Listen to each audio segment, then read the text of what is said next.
Welcome to the Zen Gateway interview. Today we speak with Dr Sam van Schaik, head of the Endangered Archive project at the British Library in London. We talk about the Dunhuang cave complex and its library, the history of Zen in Tibet, and his new book called Buddhist Magic, a collection of spells from an 11th century monk magician, which he has recently translated. Lots to enjoy. Good morning, Dr. Sam van Schaik, and welcome to the Zen Gateway. Thanks very much for volunteering, well, not volunteering, but agreeing to do this interview with us. So welcome. Thanks for inviting me. And we're going to talk about your latest book, Buddhist Magic, and we're going to talk about some of your previous work as well. But just to begin with, I went to that great God Wikipedia, and just to perhaps introduce you, this is what I found. This is how you are described on Wikipedia, that you are an English Tibetologist who obtained a PhD in Tibetan Buddhist literature at the University of Manchester in 2000, at least that bit's correct, with a dissertation on the translations of Dzogchen texts by Jigme Lingpa. Since 1999, you've worked at the British Library in London and is currently a project manager for the International Dunhuang Project, specializing in the study of Tibetan Buddhist manuscripts from Dunhuang.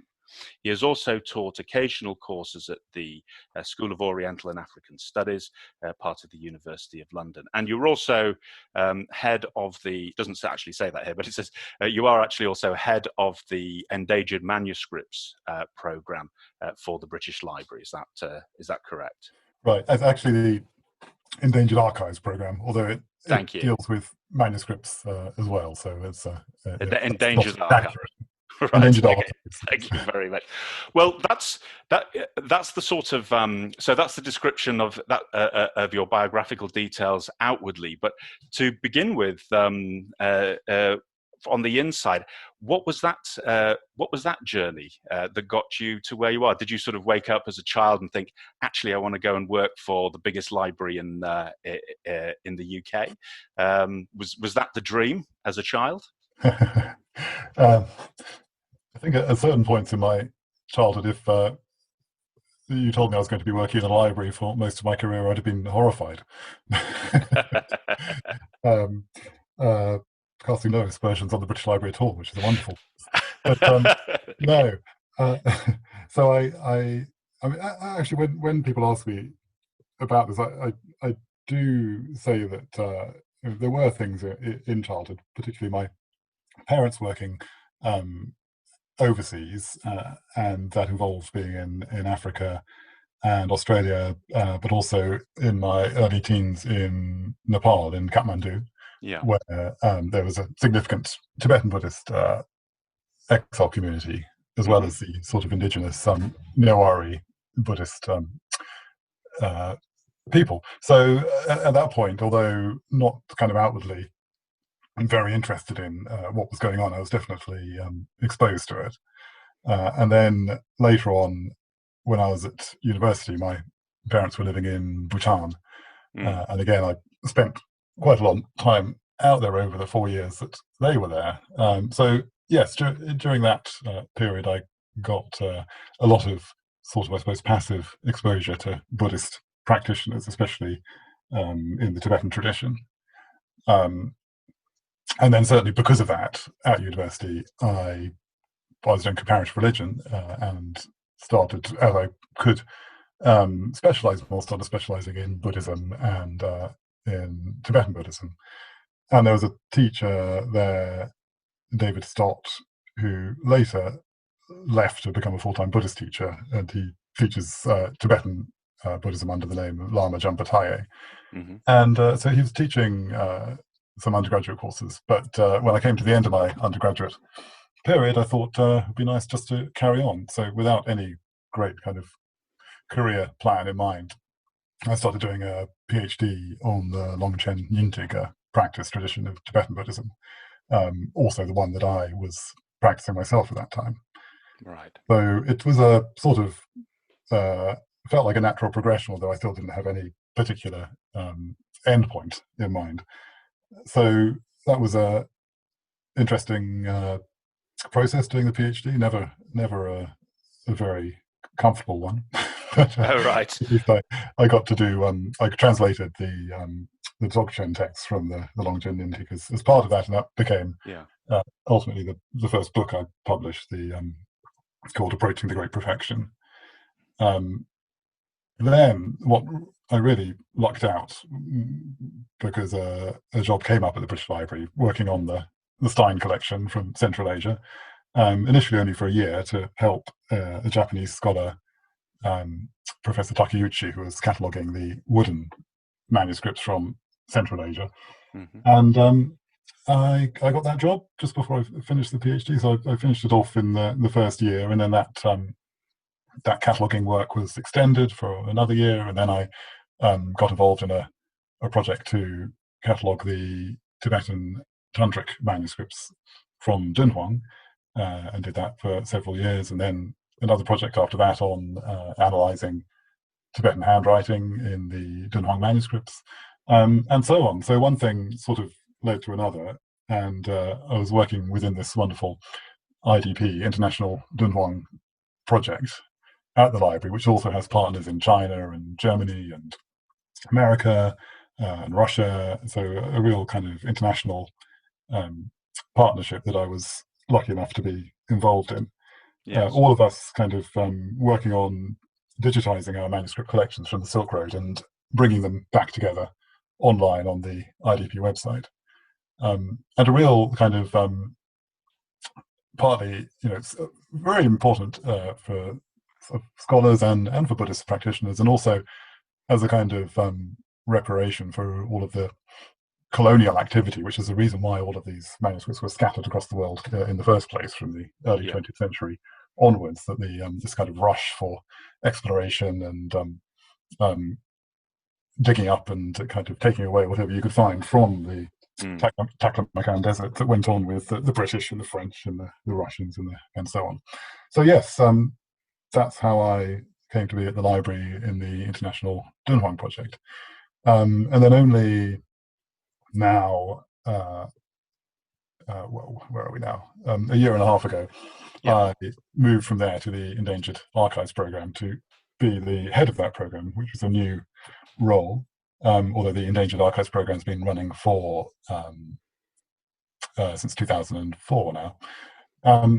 And that, again, is a different kind of really interesting global project where we receive applications from people who have projects to digitize and preserve manuscripts or other kinds of archives that are in danger, and we support them financially. The funding comes from a philanthropic project called the Arcadia Fund, and they send copies of their digital images to the British Library, which collects them and makes them available on the website. Although we always say we kind of hold these in trust, and these are the secondary copies, and the primary ones stay in the country itself. So we're not trying to kind of take anything away. We're just making it available for those people who want to. Yeah, so that's where I am now. Okay, that's interesting, because I was actually going to ask a little bit about the work of the Endangered Archive. So basically, it's digitizing work to preserve. Yes, exactly, and it's done by people. We're trying to give support to people to digitize their own collection. So, for example, in the world of Buddhism, there's been several in Bhutan itself where Buddhist texts in monasteries have been digitized and as part of the program, and then the digital image is kept in the Bhutan National Library and also made available by us on the website, and it's all freely available for people to explore. Okay, thanks. Well, maybe we can put a link to that in the. It comes under the British Library website. Yes, it's eap.bl.uk. It's quite a simple website. Okay, thanks very much. We'll add that to the show notes at the end. I wanted to just sort of scroll back a little bit, because obviously you mentioned how you encountered particularly Tibetan Buddhism, but also that you engage in practice yourself, as well as having an academic and scholarly interest too. Right. So I'm interested because has that, as a practitioner myself of many years, I think it was only a lot later in my sort of Buddhist life, so to speak, that I actually became interested in the history of my own lineage. And that really, I found that really made a difference to my understanding. Because in a way, as a layperson, when you sort of pick up books on Buddhism, you sort of think, oh, it sort of comes fully formed. And of course, it doesn't come fully formed at all. And as an historian as well, yourself, working through that, you must have been very aware of a sort of, well, maybe that's the question I should ask. Was there a sort of dichotomy in your own mind between your academic and scholarly understanding and also the tradition that you were being taught more in a practice mode? Yes, I think there was for a while. I think that's something probably most people who are both engage in practice with Buddhism and the scholarly side of it do have to reconcile, because the traditions themselves, like all pre-modern traditions, pre-Enlightenment ones, are not historical or historicist in the sense that we are, and it's simply not expected. So the kind of the stories, the narratives are there, but they're there to perform a purpose, to inspire you to practice, or to kind of inspire you with devotion. So I think one thing that's important to realize, that they're not two competing versions of history going on here. There's us with an idea of what history is, and there's the traditions with their narratives, which are for a different kind of purpose. So I think when you get to kind of with some Buddhists, a resistance to historical analysis, and I guess some people would call them sort of fundamentalist reading of scriptural history. I think that's a kind of misunderstanding also from the sort of Western modern post-Enlightenment point of view of what these Buddhist narratives are for. But yes, I mean, I think personally that doing history, that really looking at the history of Buddhism and how it developed, and looking at different sides of the story, the traditional one, and the one that scholars have put forward. For example, in a book I wrote, another book on Zen actually, for this Yale series called The Spirit of Zen, I looked a bit at this in terms of the early stories of Bodhidharma and Huike and so on, and just saying, what the tradition has said, what later, especially Japanese scholars have looked at, especially drawing on the Dunhuang manuscripts, in fact, and then what some later Zen teachers have said about the fact that it doesn't really matter whether you consider whether these things historically occurred as they are written or not. They're there for us as practitioners to understand in terms of our own practice. So I think it's a process, as a practitioner and somebody interested in history as we understand it now, to go through to reconcile those two things. And I wouldn't say be prescriptive about it. I think everybody's got to come to their own way of understanding that dichotomy. Yeah, I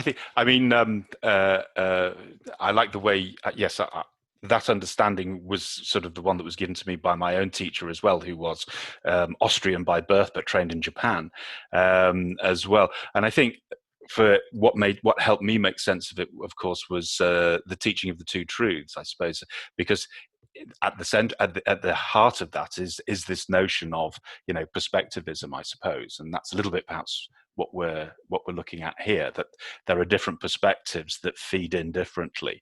But I think I know at the beginning, and I know other lay people at the beginning sometimes do find an inner conflict with that when they find out that some of the great patriarchs might not have existed. Mm. or might not have existed as the stories go. And of course, obviously, we come from book religions, which place an emphasis on historical truth as truth as well, which obviously it is. But yeah, that was sort of my takeaway, I think, from that. Yes, I agree. I think that the Buddhism is a tradition that deconstructs itself. So we Buddhists should at least be better prepared to deal with kind of challenges. Yeah, it's a phase. You have to go through it, I think.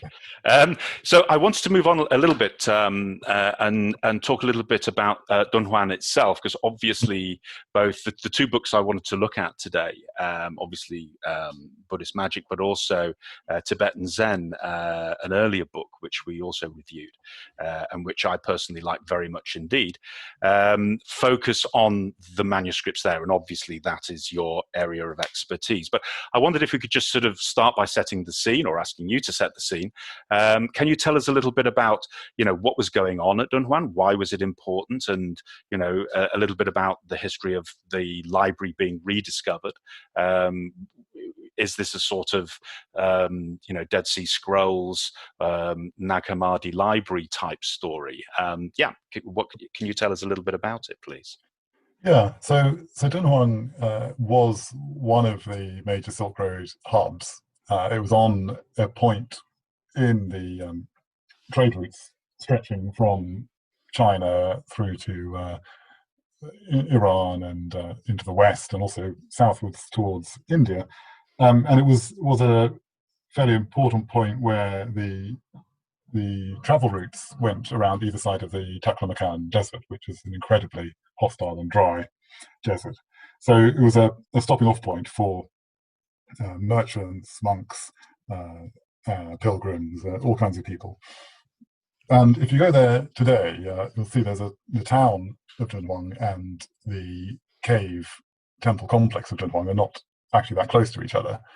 So we're talking about two different places, but the cave complex is close enough to the town that it was a kind of closely associated with it, and a lot of the development of that temple complex was due to the investment and patronage from local Buddhists.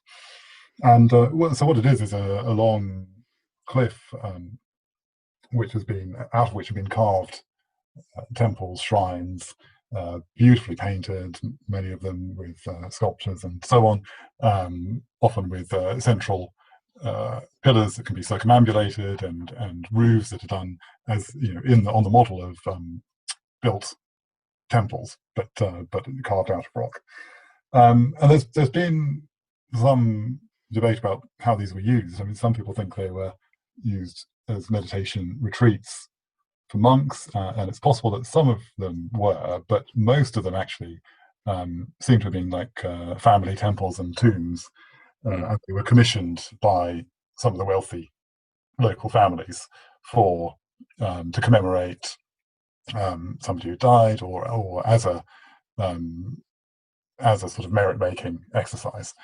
So they weren't probably most of these beautiful cave temples weren't in constant use, but were probably visited by the families on festival days and things like that. And maybe there's some sort of smaller, less elaborate caves to the north, and maybe these were used by monks for meditation retreats sometimes as well. So then that was a sort of the flourishing of Dunhuang was from as a Buddhist center, and with the development of the caves was around the sort of 4th to 10th century. And it seems after that point, trade was less of a significant factor along the Silk Road, and most people put that down to the development of sea routes. So a lot of the trade was going by sea, and these Silk Road cities were less wealthy.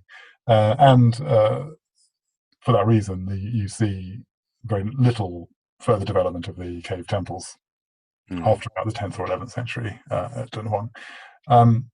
So fast forward to the late 19th, early 20th century, and you have China itself in a kind of politically difficult situation, with losing control the end of the Qing dynasty over its these further regions to the west, and the colonial powers of Britain, France, Germany, Russia, especially, coming in with expeditions and coming in as sort of archaeologists, art historians, treasure hunters, to basically sort of take what they could get out of the sites of the Taklamakan and Lop Nor and Gobi deserts. So Dunhuang itself, by this point, was quite dilapidated. The cave temples hadn't been restored, and there were some small communities of Tibetan monks, actually, it seems, or maybe Buryat or Mongolian monks practicing Tibetan Buddhism at the caves, but not very much going on there in terms of like new construction or whatever. There was one monk who's now kind of become famous or notorious, who was trying to raise money to rehabilitate the caves and kind of repaint some of the sculptures and things. His name was Wang Yuanlu, and in one of his days when he was rehabilitating one of the caves, he knocked through a hidden doorway into a chapel, and that chapel was absolutely packed with manuscripts and paintings and some other religious objects. So this was in 1900, and not much happened in the years after that. Wang, the monk, gave away some of these scrolls and paintings to some local people, and word did start to get round that there was this hidden cache of manuscripts that had been found. So, of those explorers who were then in the region, the first person to reach Dunhuang in 1906 was Oral Stein, who was Hungarian but nationalised British and working for the British government in India. And he sat down with Wang over a couple of days, managed to convince him to sell a portion of those manuscripts, probably about a quarter to a third of what was in the cave. And this is why, for some people in China, Wang Yuanlu, as much as Stein, was kind of culpable of letting this stuff be taken away out of China. Right. So Stein and a Chinese assistant went through the stuff that Wang brought out and selected what they wanted, and that was loaded onto camels and taken to Britain, where it went to the British Museum. And then I think in just the following year, the French explorer Paul Pelliot arrived and did the same thing. He didn't have to negotiate in the same way because it looked like Wang had now kind of reconciled himself to selling some of the manuscripts to help fund his restoration work. Yeah. Pelliot, who was a sinologist, unlike Stein, could actually read the Chinese scrolls and claims he spent time reading every one of them before he selected what he took away. So I think just to make the point that he got a better collection than Stein had. Okay, yeah, there's rivalry in these things. Yes. Yeah, a lot of rivalry. So that was and then after that there's actually the next big group to come and take some things away came from Beijing, because Pelliot had gone up to Beijing and had an exhibition there, and people had realized in Beijing that this was a important and valuable collection. Yeah. And that's why we now also have a significant collection in the Beijing National Library itself. And then a Russian explorer came, a Japanese group came, and others. So eventually, most of what was in the cave was taken away, apart from some very big Tibetan books of the Perfection of Wisdom Sutras, which nobody seemed to have wanted, and now sit in the local museum in Dunhuang. Right. So that's the story, and that's why everything, all of this incredibly significant material, ended up scattered across the world. And so the reason why it's significant, is that when it was analysed, when this stuff was looked at by scholars in subsequent years, realised that none of it dated to later than the very beginning of the 11th century. So Mm. clearly that chapel had been closed off at the early beginning of the 11th century. So it became a kind of time capsule. Right. And what was in it was mainly Buddhist material. So it was really a time capsule of Buddhism that had been preserved for nearly 1,000 years. And presumably it was a snapshot of what was going on in the 11th century. Yes, exactly. And not just of not just of what was going on in the 11th century, but what was going on in a Buddhist community Yeah. In Dunhuang.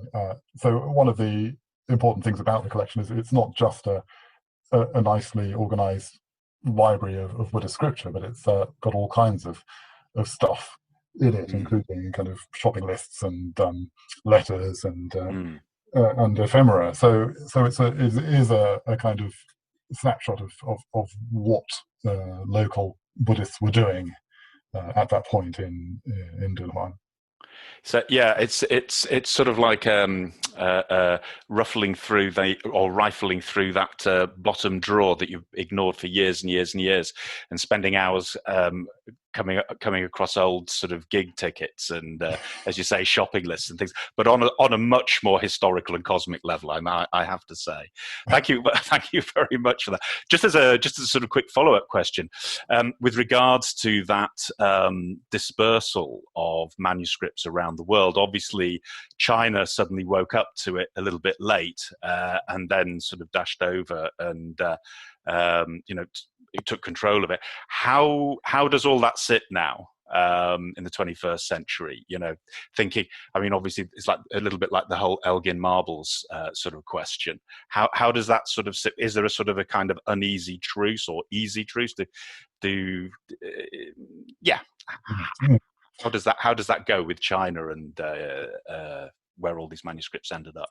Yeah, I mean it's always been an issue at the time. I've been working with the material since uh, since '99 when I started at the library, and it's certainly sort of become more and more in the public consciousness. This understanding that how our museum collections have this colonial history.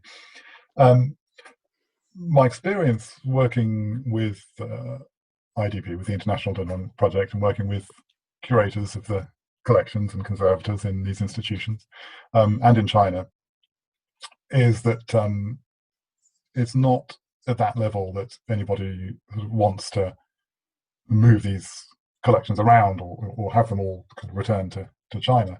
Mm. But there are occasionally political kind of calls for this to happen. Yeah.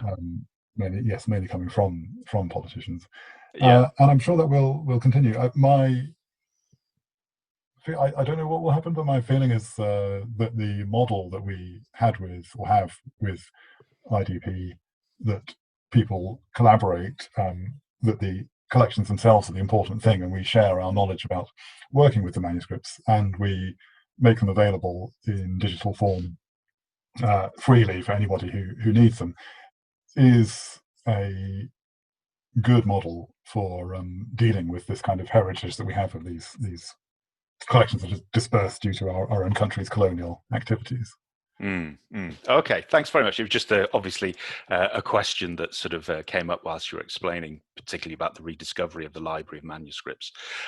So I'd like to move on now, because I first became aware of you when I read your book Tibetan Zen, which is again based on manuscripts from the library, and of course the official story that I had been given, or that I had been told anyway, was that many years ago, I think, well, you can correct me with my dates, etc., but either the 7th or 8th century, there was this great debate that took place in Lhasa called the Council of Lhasa, where the king, whose wife was Chinese, had a debate between, I think, an Indian Mahayanist and a Chinese Chan monk or master, who was brought in, I think, by the wife, and there was this great debate that went on for quite a while, and then in the end the king decided the state religion was going to be this sort of Indian Mahayana, and the Chan was shown the door,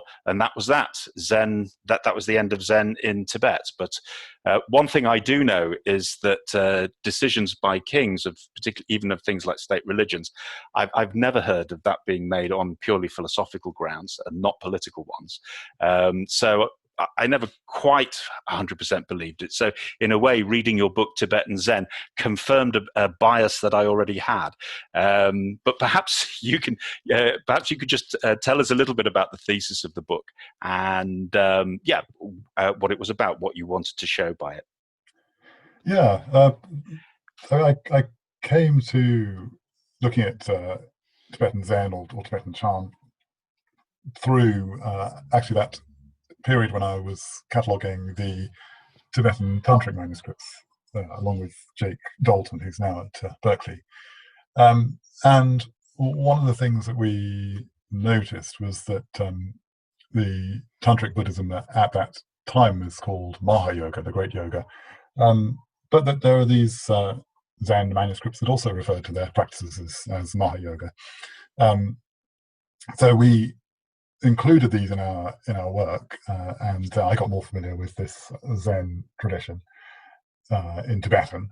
After a while, actually many years later, I realized that this term Mahayoga was actually used in the Lankavatara Sutra, and therefore there wasn't any particular connection between it and the tantric Mahayoga.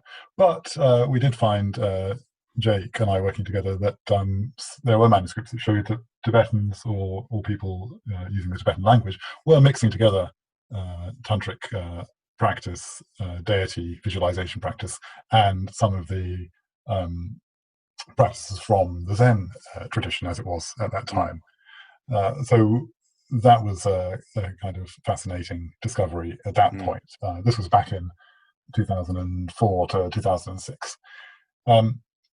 And then the other really interesting thing about these manuscripts, and this is not something that's new, but again, Japanese scholars and French scholars had worked on, was using them to challenge that Tibetan traditional history of the debate between Hashang Mahayana and Kamalashila in Samye, and the idea that subsequently the tradition of instantaneous realization, or which we take to mean Zen, was banned by the king.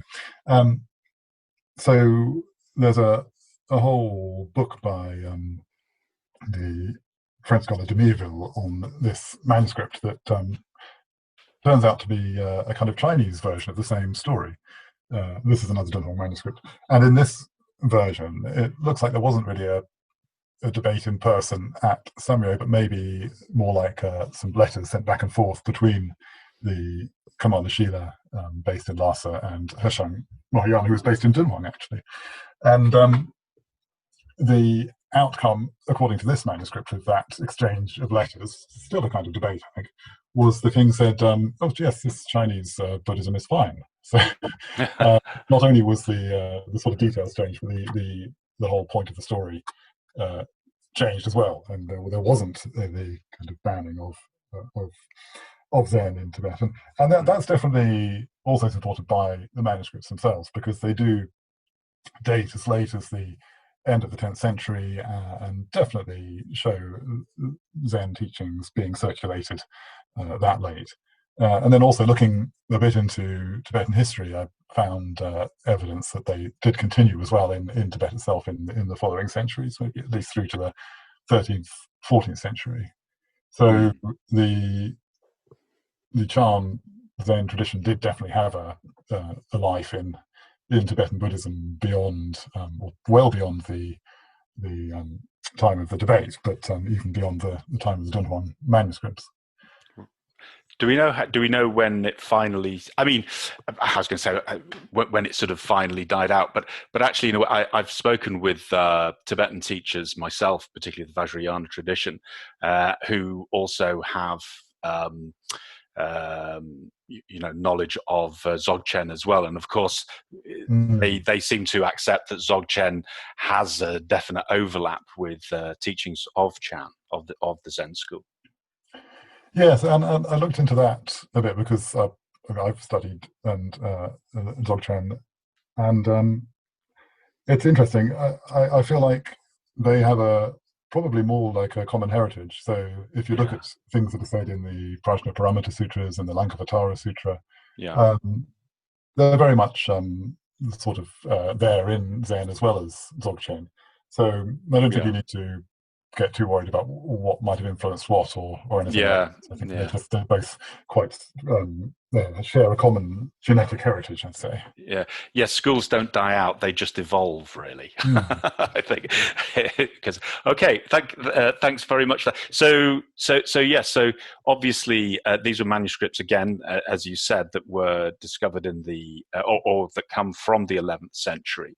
At that time, was there still a distinct, or would you say there was still a distinct Chan identity Um, I wrote about in that Tibet? a bit in Tibet. I don't think there really was, and the Tibetans never. Well, actually, one has to go back a bit and say that there wasn't really, as far as I know from reading around, wasn't really a distinct Chan identity in China, even in a way, in Right.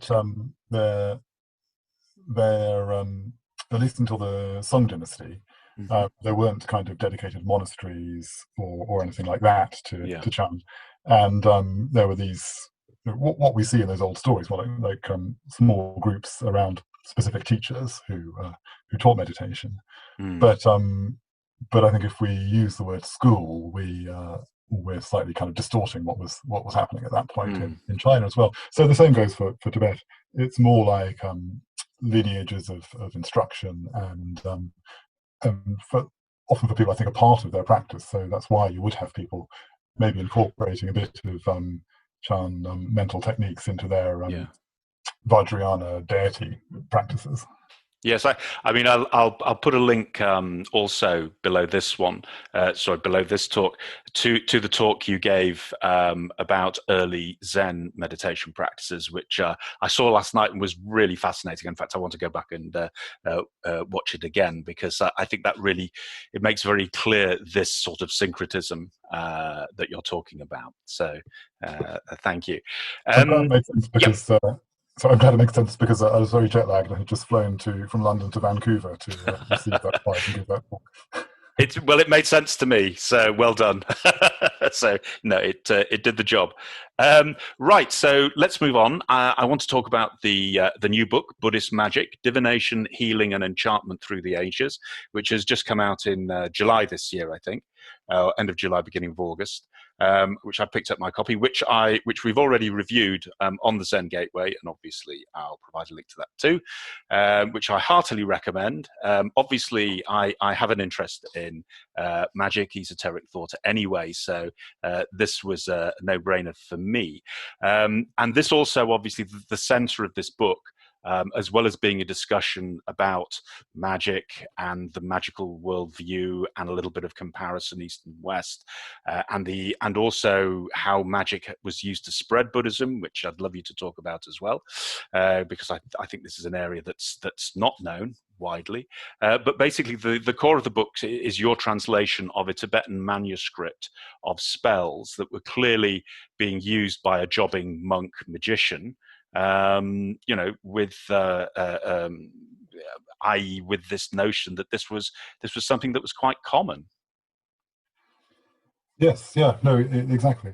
Um, so again, just to give a brief origin Hmm. story for this book, I again, actually, the manuscript itself comes out of that cataloging project in the early 2000s on tantric Buddhist manuscripts from Dunhuang, and this one was particularly fascinating because unlike most of the others, it was made of very short rituals, all of which began with something like, if you want to um, cure a headache, or if you want to make a river change its course, or Mm. if you want to become invisible, and so on. So it was a bit different from most of the Tibetan sadhana material, which is more like what we expect to see in terms of deity yoga visualization practices.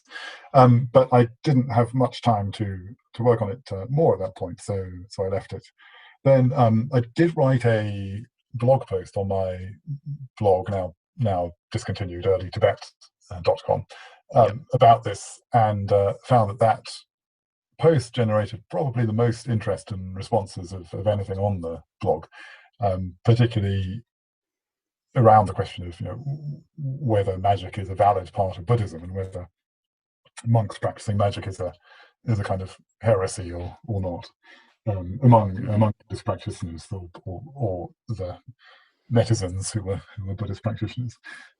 So I knew there was an interest, and I was interested in finding out more about this. And then in more recent years, I was working in IDP on a project about the spread of Buddhism from outside China across the Silk Roads, outside of India, across the Silk Roads into China. And I was looking at elements that had been brought along from India as part of that kind of Buddhist package, and also what Buddhists were doing in terms of kind of establishing new Buddhist centers in places where Buddhism hadn't been before. Mm-hmm. So these things came together, and that I was realizing, looking at other manuscript collections, not just Dunhuang, but the Gilgit collection in northwest India and Pakistan, and the Gandhari manuscript collection from the Afghanistan region. Look at these manuscript collections, one sees more of these kind of magical kinds of texts, so manuscripts that are for protection and healing and things like this form an important part of these small monasteries that were in these areas where Buddhism was just getting established. Mm-hmm. So that's how I kind of came to sort of, and look at other evidence as well, formulate this idea that what we're calling magic, or what I was calling magic, was an important part of how Buddhism was actually transmitted across Asia, outside of India. That the monks in these little monasteries were providing these services to their lay communities, along with the kind of more, I guess, what we would think of as conventional Buddhist practices of teaching and precepts and so forth. Yeah, right. Yeah, it's interesting. I remember seeing, well, from the 70s, Ronald Ayres, the BBC program, did a series of programs called The Long Search on religions of the world, and for Buddhism he went to Sri Lanka and interviewed a Theravadan monk there. And it was interesting because he as well as talking about Abhidharma and the Dharma itself, he also showed the local people, they have in Sri Lanka, there's an animistic spirit religion there, and Ayre was at pains to point out that all these people are Buddhist as well as being members of this spirit possession religion. And he said, if you want to talk to the gods and ask them to bless your crops, then you went to them. But for the higher truths, such as death and rebirth, you go to the Buddhists. So it's interesting that this isn't just something of magic and magical thinking and spirits and so forth. Isn't just something that belongs to Buddhism's past. It's very much in the present as well. Yeah, exactly. And I guess that was one of the other kind of impetus for writing this book, was looking at both my own experiences and what people had written about, some anthropologists or Tibetans themselves, about what is practiced now. And there's a huge amount of similarity between what I found in this old manuscript from the 9th or 10th century and rituals that are practiced up to today. So it certainly wasn't just of historical interest.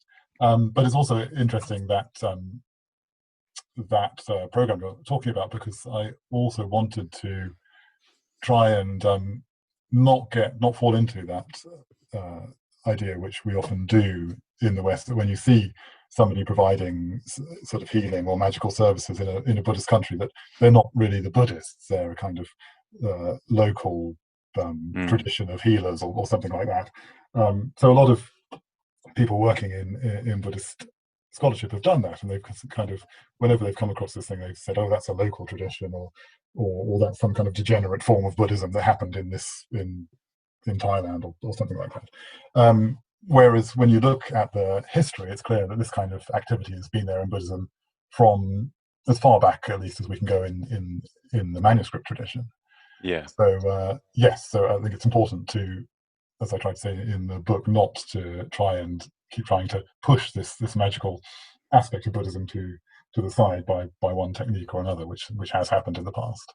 I must have. I mean, basically, the sort of airbrushing away of the bits that we prefer not to see, so as not to disturb our pristine view. Is that fair enough to say?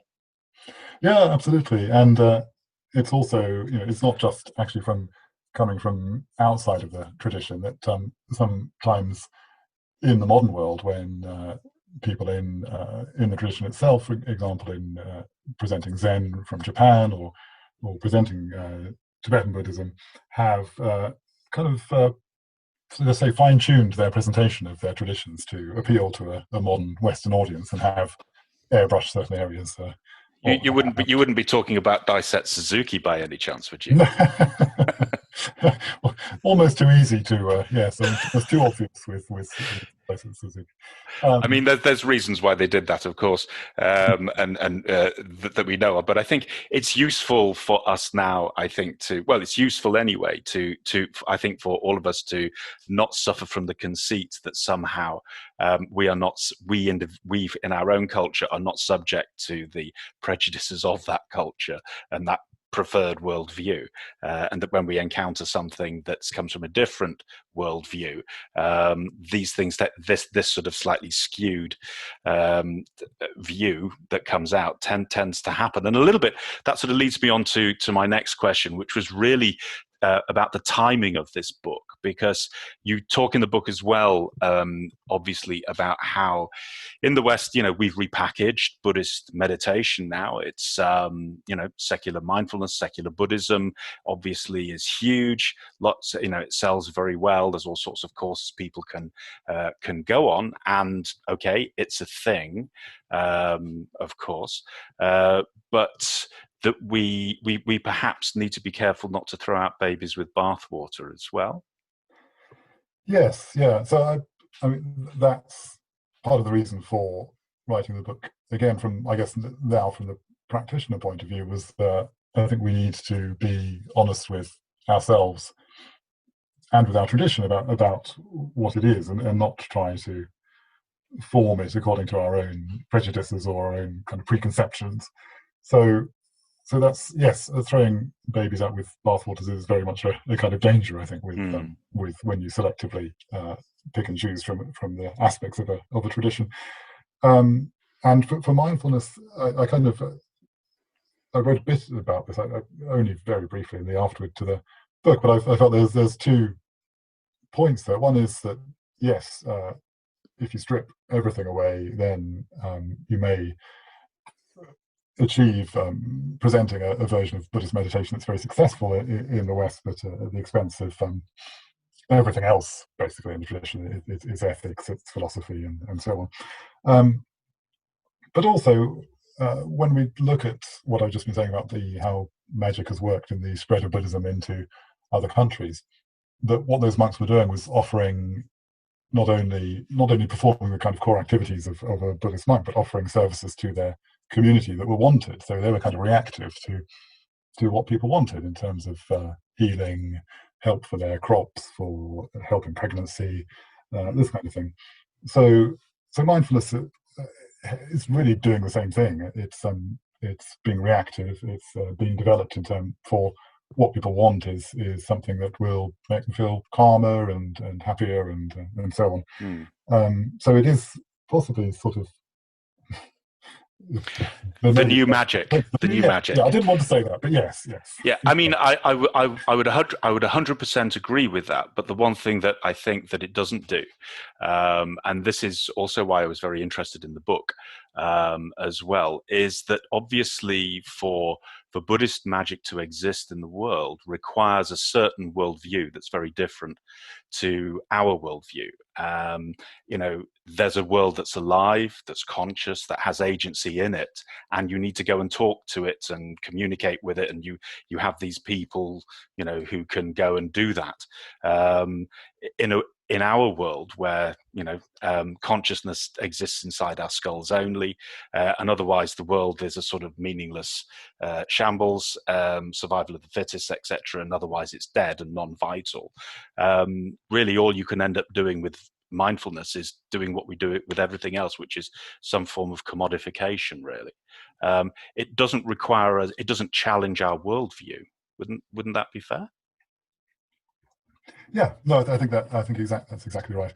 And I quote the philosopher Ludwig Wittgenstein in the book, and I don't think I'm not sure whether I quoted this from him, but one thing he said I particularly liked about philosophical problems is that rather than looking for some kind of essential truth, we should just make sure that everything is open to view, that we have a complete view of everything.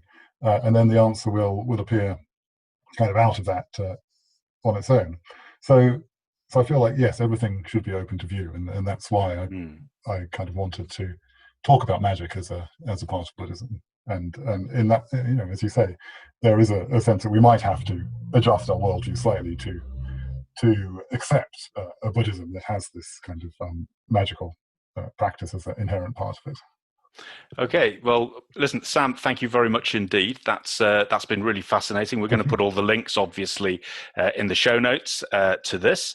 If people want to find out a little bit more about you, you did mention a website. Would you like to tell? Are you on social media as well? I am on Twitter. And under your own name, presumably. Yes, you can find me on Twitter. Sam_Van Schaik, I think. Okay, and sorry, and your website details again? Yeah, so let me give you a few websites. The IDP website is idp.bl.uk, and the EAP, Endangered Archives Program website, is eap.bl.uk. So those two are quite easy to remember. Yeah. And the blog I was talking about, which I haven't actually written on for a few years now, but I'm keeping the old articles there, is earlytibet.com. Okay, brilliant. Well, listen, thank you very much indeed. And thank you for coming along and speaking to us. And we look forward to, by the way, is there anything else in the pipeline that we should know about? Nothing imminent, no, but at one point I do bits of translation of Tibetan to keep my hand in. So okay, it might turn into something. All right. Well, if when the next book comes out, we may ask you to come and talk to us again. Thank you. I'd love to come. All right. Listen, thank you very much indeed, Sam, and all the best with the book. Cheers. Thanks, Martin.